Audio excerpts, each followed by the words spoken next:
After an unequivocal experience of the inefficiency of the subsisting federal government, you are called upon to deliberate on a new Constitution for the United States of America.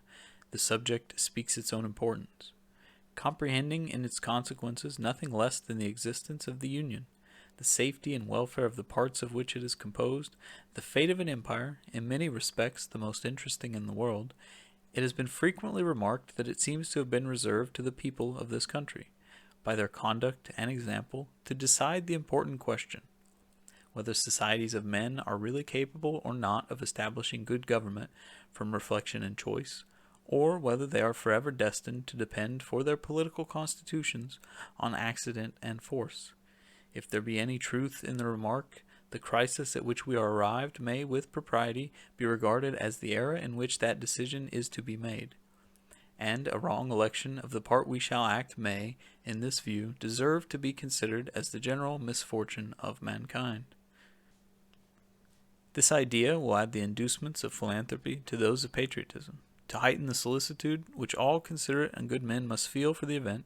Happy will it be if our choice should be directed by a judicious estimate of our true interests, unperplexed and unbiased by considerations not connected with the public good. But this is a thing more ardently to be wished than seriously to be expected. The plan offered to our deliberations affects too many particular interests, innovates upon too many local institutions, not to involve in its discussion a variety of objects foreign to its merits, and of views, passions, and prejudices little favorable to the discovery of truth.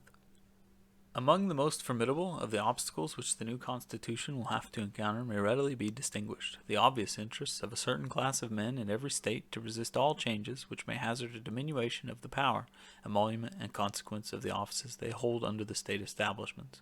and the perverted ambition of another class of men, who will either hope to aggrandize themselves by the confusions of their country, or will flatter themselves with fairer prospects of elevation from the subdivision of the empire into several partial confederacies than from its union under one government.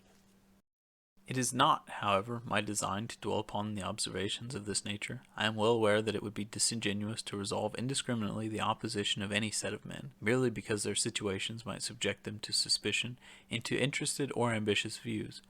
Candor will oblige us to admit that even such men may be actuated by upright intentions, and it cannot be doubted that much of the opposition which has made its appearance, or may hereafter make its appearance, will spring from sources, blameless at least, if not respectable, the honest errors of minds led astray by preconceived jealousies and fears. So numerous, indeed, and so powerful are the causes which serve to give a false bias to the judgment, that we, upon many occasions, see wise and good men on the wrong as well as on the right side of questions of the first magnitude to society. This circumstance, if duly attended to, would furnish a lesson of moderation to those who are ever so much persuaded of their being in the right in any controversy. Candor will oblige us to admit that even such men be actuated by upright intentions, and it cannot be doubted that much of the opposition which has made its appearance, or may hereafter make its appearance, will spring from sources, blameless at least, if not respectable, the honest errors of minds led astray by preconceived jealousies and fears. So numerous indeed and so powerful are the causes which serve to give a false bias to the judgment, that we, upon many occasions, see wise and good men on the wrong as well as on the right side of questions of the first magnitude to society.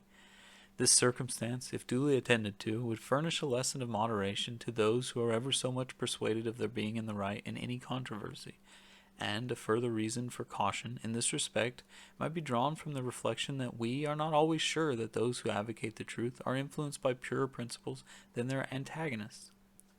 Ambition, avarice, personal animosity, party opposition, and many other motives not more laudable than these, are apt to operate as well upon those who support as those who oppose the right side of a question. Were there not even these inducements to moderation, nothing could be more ill-judged than that intolerant spirit which has, at all times, characterized political parties. For in politics, as in religion, it is equally absurd to aim at making proselytes by fire and sword. Heresies in either can rarely be cured by persecution. And yet, however just these sentiments will be allowed to be, we have already sufficient indications that it will happen in this as in all former cases of great national discussion. A torrent of angry and malignant passions will be let loose. To judge from the conduct of the opposite parties, we shall be led to conclude that they will mutually hope to evince the justness of their opinions. and to increase the number of their converts by the loudness of their declamations and the bitterness of their invectives. An enlightened zeal for the energy and efficiency of government will be stigmatized as the offspring of a temper fond of despotic power and hostile to the principles of liberty. An over-scrupulous jealousy of danger to the rights of the people, which is more commonly the fault of the head than of the heart, will be represented as mere pretense and artifice, the stale bait for popularity at the expense of the public good. It will be forgotten, on the one hand, that jealousy is the usual concomitant of love, and that the noble enthusiasm of liberty is apt to be infected with a spirit of narrow and illiberal distrust. On the other hand, it will be equally forgotten that the vigor of government is essential to the security of liberty, that in the contemplation of a sound and well-informed judgment their interests can never be separated, and that a dangerous ambition more often lurks behind the specious mask of zeal for the rights of the people than under the forbidden appearance of zeal for the firmness and efficiency of government. History will teach us that the former has been found a much more certain road to the introduction of despotism than the latter, and that of those men who have overturned the liberties of republics, the greatest number have begun their career by paying an obsequious court to the people, commencing demagogues and ending tyrants. In the course of the preceding observations, I have had an eye, my fellow citizens, to putting you upon your guard against all attempts, from whatever quarter, to influence your decision in a matter of the utmost moment to your welfare, by any impressions other than those which may result from the evidence of truth. You will no doubt, at the same time, have collected from the general scope of them that they proceeded from a source not unfriendly to the new Constitution. Yes, my countrymen, I own to you that, after having given it an attentive consideration, I am clearly of opinion it is in your interest to adopt it. I am convinced that this is the safest course for your liberty, your dignity, and your happiness. I affect not reserves which I do not feel. I will not amuse you with an appearance of deliberation when I have decided. I frankly acknowledge to you my convictions, and I will freely lay before you the reasons on which they are founded. The consciousness of good intentions disdains ambiguity. I shall not, however, multiply professions on this head. My motives must remain in the depository of my own breast. My arguments will be open to all, and may be judged of by all. They shall, at least, be offered in a spirit which will not disgrace the cause of truth. I propose, in a series of papers, to discuss the following interesting particulars: the utility of the Union to your political prosperity, the insufficiency of the present Confederation to preserve that Union, the necessity of a government at least equally energetic with the one proposed to the attainment of this object, the conformity of the proposed Constitution to the true principles of republican government, its analogy to your own state constitution, and lastly, the additional security which its adoption will afford to the preservation of that species of government, to liberty and to prosperity.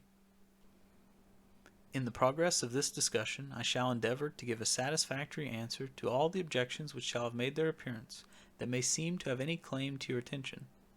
It may perhaps be thought superfluous to offer arguments to prove the utility of the Union, a point, no doubt, deeply engraved on the hearts of the great body of the people in every state, and one which, it may be imagined, has no adversaries. But the fact is that we already hear it whispered in the private circles of those who oppose the new Constitution, that the 13 states are of too great extent for any general system, and that we must of necessity resort to separate confederacies of distinct portions of the whole.